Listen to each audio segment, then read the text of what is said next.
Pagdating sa pagpapaligo ng manok, hindi ito basta-basta ginagawa. Una, siguraduhin mong tama ang oras ng pagpapaligo. Mainam ito gawin sa umaga o tanghali kapag mainit ang panahon para mabilis silang matuyo.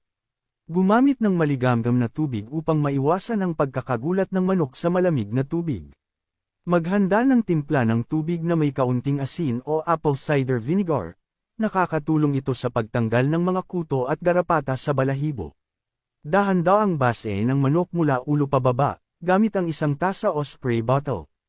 Huwag mong biglain, para hindi matakot ang manok.